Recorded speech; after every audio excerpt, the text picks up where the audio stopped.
Beyond the dark horizon lies a story that no one else is brave enough to tell. We sail into the unknown to bring you the raw, unfiltered truth of the human experience in high contrast. Subscribe now and follow us to the edge of the world. Was a fake. I know because I was the one who helped my mother write the real one. My uncle didn't know that. He didn't know a lot of things about me, actually. He thought I was just the quiet niece who showed up to family dinners and smiled politely and never made waves. He thought that when my mother died, I would be too grief-stricken to read the paperwork carefully. He thought grief makes people stupid. He was wrong. My mother, Sylvia, died on a Tuesday in March. She'd been sick for 8 months.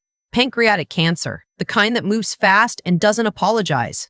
I had moved back into her house in September, sleeping in my old bedroom with the floral wallpaper she never got around to replacing, driving her to chemo appointments at 7 a.m., learning how to cook the soft foods she could still manage to eat. My uncle, her brother, Walter, visited exactly twice during those 8 months. Once in October when he drove up from Phoenix in a new truck and spent most of the visit talking about his investment portfolio. Once in February, about 3 weeks before she died, when she was mostly sleeping and couldn't really hold a conversation. That second visit, I remember coming home from the pharmacy to find him in her home office. He said he was looking for her reading glasses. Her reading glasses were on the nightstand next to her bed, where they always were. I didn't say that out loud. I just looked at him, and he looked at me, and we both smiled, and I filed that moment away. My mother passed at 6:47 a.m. I was holding her hand. By noon, Walter had called me 3 times, not to offer condolences, to ask about the arrangements. The funeral was on a Friday. I got through it the way you get through those things, on autopilot, accepting hugs from people whose names I kept forgetting, nodding at things people said to me. Walter stood near the front, greeting people like he was hosting a party.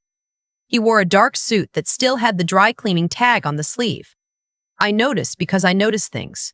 I've always noticed things. 2 days after the funeral, I got a call from a man I didn't recognize. He introduced himself as a real estate attorney. He said he was calling on behalf of my uncle, who had retained him to handle the sale of my mother's property. He said I had 30 days to vacate the premises. I sat down on the kitchen floor, not because my legs gave out. I want to be clear about that. I sat down because the floor felt like the most honest place to be in that moment. The linoleum was cold. My mother had been meaning to replace it for years. I said, "I'm sorry. Could you repeat that?" He repeated it. He was professional about it. He wasn't unkind. He said my uncle had presented documentation establishing him as the executor of the estate and primary beneficiary, and that the property was already under contract. He apologized for the timeline. He said 30 days was the legal minimum. After I hung up, I sat on that kitchen floor for a long time. Then I got up, washed my face, and drove to my mother's attorney's office. Her name was Patricia Holt. She had handled my mother's legal affairs for 11 years. She had the kind of office that smelled like old wood and printer paper, and something slightly floral. And she had a framed photo of a golden retriever on her desk that I had always found comforting. When I walked in without an appointment and her assistant tried to redirect me, I said my mother had just died and I needed 5 minutes. She came out herself. I told her what the real estate attorney had told me. I watched her face go still in a specific way, not surprised exactly, more like she was choosing her words very carefully. She said, "That's interesting, because I have your mother's will on file, and the document you're describing doesn't match what I have." I said, "Can you tell me what you have?" She turned her monitor toward me. My mother's actual will, signed 14 months ago in this office, with Patricia as the notary and 2 witnesses from her staff, left the house to me. There was a life use provision for Walter, meaning he had the right to live there if he ever needed to, but he had no ownership rights, and he certainly had no right to sell it. My mother had added that provision, Patricia told me, because she didn't want Walter to feel completely cut out. She'd wanted to be fair. Walter had apparently decided fair wasn't enough. I asked Patricia what the document Walter had presented looked like. She said she didn't have access to it yet, but based on what the real estate attorney had described, the timeline didn't make sense. My mother's actual will had been filed with the probate court. Any document Walter was using to claim executorship would have to have been filed separately, and it would need to have been notarized. She paused. Then she said, very carefully, "When was this document supposedly signed?" The real estate attorney had mentioned a date. I repeated it to Patricia. She opened her desk drawer and took out a calendar. She found the month. She showed me the date. My mother had been in the hospital that day. She'd had a procedure. She'd been under anesthesia for 3 hours. She could not have signed anything. Patricia picked up her phone and called someone before I'd even had a chance to fully process what I was looking at. I heard her say the words document fraud and probate court, and we need to move quickly. Her golden retriever looked at me from the photo on her desk. I looked back at it. Here's the thing about Walter that I should explain. He is my mother's younger brother by 6 years. He is charming the way that some people are charming, effortlessly, instinctively, in a way that makes you feel like the most important person in the room until suddenly you realize you haven't been paying attention to what he's actually saying. Growing up, I liked him. He was the fun uncle. He brought me souvenirs from business trips. He told good stories. It wasn't until I was older that I started to see the other side of it. The way the stories always ended with Walter coming out ahead, the way business trips became less frequent and the souvenirs stopped. And there was always some reason things hadn't worked out. Some other person's fault, some bad timing. The way he borrowed money from my mother twice in my adult memory and paid back neither loan. My mother never asked him for it back. She said family doesn't keep score. She kept score though. I know she did. She just didn't show him the ledger. The life use provision in her will. Patricia confirmed this later, was actually a reduction from an earlier draft. In the first version, 2 years ago, my mother had left Walter a cash inheritance. She'd revised it down to the life use clause after the second loan.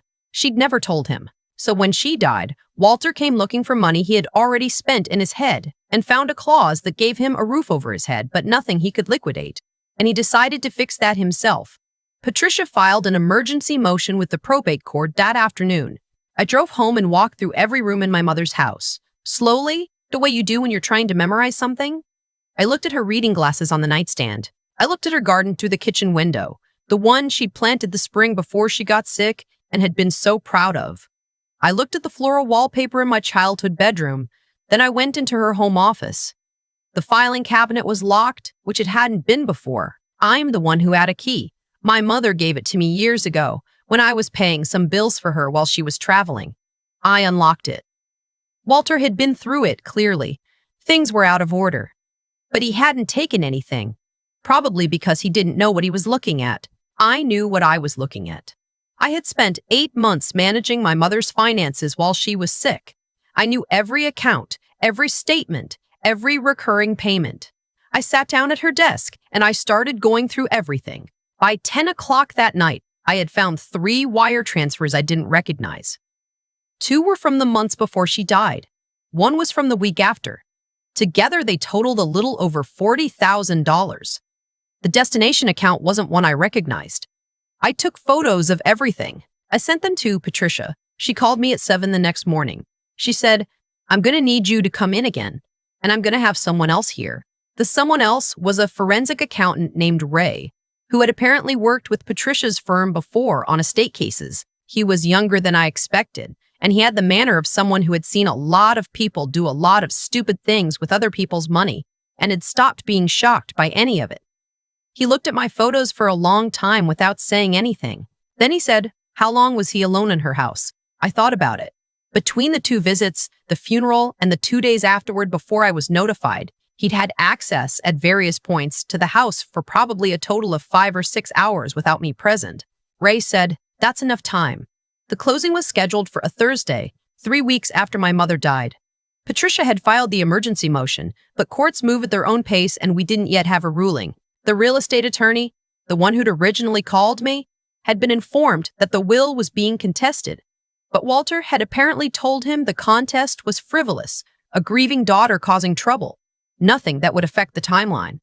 I want to be honest, I was scared. Not of Walter exactly. Scared of the specific feeling of watching something happen that you can't stop, like seeing a car slide on ice and knowing before it happens that it's going to hit something. I had the evidence. I had Patricia. I had Ray's report, which by that point documented not just the 3 wire transfers, but 2 additional withdrawals that looked like they'd been made using a debit card linked to my mother's estate account. One at a restaurant in Scottsdale, one at what appeared to be a hotel in Las Vegas. My mother had never been to Las Vegas in her life, but I also had 30 days on a clock that was still ticking and a house that was technically under contract. Patricia called me Wednesday evening. She said the emergency motion had been granted. She said there would be a hearing the following Monday and that in the meantime, the property sale was legally frozen. She said I should not go to the closing. I said, I know. She said, I'm serious. Let the attorneys handle it. I said, I understand. She said, Natalie. That's my name. She said, Natalie. That's my name. Natalie. She said my name the way adults say a child's name when they know the child is already planning to do the exact thing they've been told not to do. I said, I'll be there at 2 p.m. The closing was at a title company on the west side of the city. Glass-fronted building. The kind with a parking lot full of sensible sedans and a waiting room with fake plants and a coffee station no one ever touches. I'd looked it up. I knew the address, the suite number, the name of the closing agent. I wore my mother's gray blazer. It still smelled like her perfume, faintly. I hadn't washed it on purpose. I got there at 1055. I walked in and told the receptionist I was there for the closing in Suite 4B and that I was the property owner. She looked at her computer and then looked at me and then looked at her computer again. She asked me to have a seat. I sat. I watched the door. Walter arrived at 2003 with a woman I'd never seen before, younger than him by maybe 15 years, with the slightly dazed expression of someone who has been promised a great deal and is still waiting to see it materialize. She was carrying a tote bag with a luxury brand logo on it. I would find out later that he'd been telling her about the house sale for months, that it was going to be a fresh start, that the money would let them relocate somewhere nicer. He walked in, saw me sitting in the waiting area, and stopped. I didn't move. I didn't say anything. I just looked at him. He recovered quickly. I'll give him that. He smiled. He said my name. He said he was glad I'd come, that this was all going to be very straightforward and he'd make sure I was taken care of. I said, I'm sure it will be straightforward. We were called into Suite 4B. The closing agent, a woman named Diane who had clearly been briefed by someone because she had a particular careful expression on her face, was already at the table. The buyer's agent was there. The buyer wasn't present in person, which apparently wasn't unusual. Walter sat down across from Diane and began making small talk. I sat at the end of the table and put my hands flat on the surface and waited. Diane looked at me. She looked at Walter. She said, before we begin, I need to confirm a few things about the estate documentation. Walter said, of course, everything's in order. Diane said, we received a notice from the probate court this morning regarding a contested will filing. Walter's jaw did something small and controlled. He said, that filing is frivolous. My niece is upset about the estate and, Diane said, we also received a communication from Patricia Holt, the attorney of record for the original will on file, and a copy of an emergency injunction issued yesterday. The room got very quiet. Walter said, there must be a mistake. I said, there's no mistake. He looked at me, really looked at me, maybe for the first time in years. I think he'd been so confident in his version of who I was, the quiet, accommodating niece who smiled politely, that he'd never actually looked. I said, the will you filed was signed on March 4th. Mom was under anesthesia at St. Michael's Medical Center until 2 p.m. that day. I have her discharge paperwork. Patricia has her discharge paperwork. The court has her discharge paperwork. He started to say something. I said, the notary stamp on your document is from a firm that closed its license in December. Patricia found that this morning. He stopped talking. I said, and Ray, the forensic accountant, has finished his report on the wire transfers, $43,000, plus the card charges. He submitted it to the DA's office yesterday. The woman with the tote bag had gone completely still. She was looking at Walter with an expression that I recognized.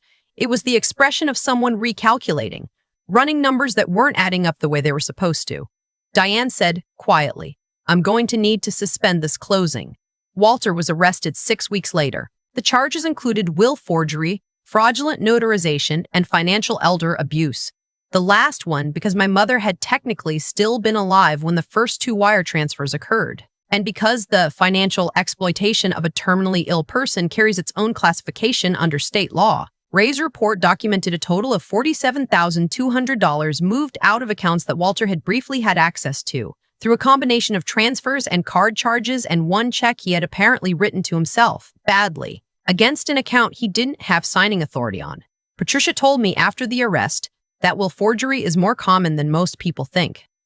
that it usually involves someone who assumes, correctly, in most cases, that the surviving family members will be too overwhelmed to look carefully. That the window right after a death is when most estate fraud happens, because grief makes people defer. Grief makes people assume the paperwork is someone else's problem. My mother knew me well enough to know I would look. I think that's why she gave me the key to the filing cabinet. I think that's why she walked me through her accounts in December, when she was still lucid enough to do it clearly, and made me write down the account numbers and the normal transaction patterns. She said she was just being organized. She said she wanted things to be easy for me after. She was being organized. She was also, I think, leaving me a trail. The house is mine. It's still mine. The garden she planted is coming back this spring. The tulip bulbs she put in last October are pushing up through the soil, red and yellow and a deep purple, that she said reminded her of something from her childhood that she could never quite name. I've been keeping up with the weeding. I replaced the linoleum in the kitchen, finally. I left the floral wallpaper. Walter lost everything. The sale, the money he'd already mentally spent, the woman with the tote bag, and eventually his freedom for a period of time that his attorney is still negotiating. The last I heard, he was looking at 18 months, possibly more. His new truck has been repossessed. I think about my mother a lot, obviously. I think about her sitting in Patricia's office 14 months before she died, revising her will downward from a cash inheritance to a life use clause, making a decision about what her brother deserved. I think about her in December, walking me through her finances with a kind of careful clarity, making sure I understood everything. I think she knew. Not everything. Not that he'd forged a document, maybe. Not the specific shape of it. But she knew something. She knew her brother. She knew that money has a way of making people into versions of themselves they'd rather not admit to. She knew that grief is a distraction, and that distraction is an opportunity, and that she was going to be the reason that opportunity didn't work out for him. She played it perfectly. She just didn't get to see the ending. I got to see it for her. I sat in that conference room in my mother's gray blazer, and I watched 30 years of Walter's assumptions about who I was collapse in real time, and I didn't say anything that wasn't true, and I didn't raise my voice once. She raised me to be quiet and thorough and to always read the paperwork. I did exactly what she taught me. I've thought a lot about what made Walter believe he could get away with it, and honestly, I think the answer is simple. He'd been getting away with things his whole life. Small things first, then bigger ones. The borrowed money that never came back. The stories that always ended with him as the victim of someone else's bad decisions. Each time nothing caught up with him, he moved the line a little further out. That's how people like Walter end up forging a dying woman's will. Not because they're masterminds, but because they've spent decades learning that the people around them will absorb the cost quietly and move on. My mother absorbed a lot. I watched her do it. She didn't make scenes. She didn't cut people off dramatically. She just quietly revised her expectations and then revised her estate documents. And then in December, when she knew she was running out of time, she sat me down at her kitchen table and walked me through every account number and every normal transaction pattern with a calm that I mistook for practicality. It wasn't just practicality. It was preparation. She was handing me the tools to protect what she'd built, without ever saying directly that she thought someone might try to take it. That's the part that stays with me. She couldn't bring herself to say it out loud about her own brother. But she made sure I didn't need her to say it. She just made sure I would know what to look for. There's something in that worth thinking about, not the legal mechanics of it. The will, the injunction, the forensic report, those are just tools. What matters is the decision she made, quietly and without fanfare, to pass something on. Knowledge, the habit of paying attention. The understanding that love for the people who come after you sometimes looks like making sure they can defend themselves. I think about Walter in that filing cabinet, looking for something he could use and not knowing what he was looking at. He had access to the same information I had. He just never took the time to understand it. He was always too busy looking for the shortcut, the leverage point, the angle. He never learned the thing my mother tried to teach both of us, which is that the real security isn't in having something. It's in understanding it well enough that no one can take it from you while you're not paying attention. Greed has a specific kind of blindness built into it. It makes you see the prize so clearly that you stop seeing the ground underneath your feet. Walter was so focused on what the house was worth that he never once considered that I had been living in it for 8 months, managing every bill and account, learning its financial history the way you learn a language when you're immersed in it. He thought grief would make me passive. He planned on it. What he didn't plan on was that my mother raised me to be thorough, to read the paperwork, to ask the second question, not just the first. Those aren't traumatic qualities. They don't make for good stories at dinner parties. But they are the qualities that let you sit at the end of a conference table in your mother's gray blazer and dismantle someone's plan point by point without raising your voice once. I didn't need to be loud. I just needed to be right. And I was.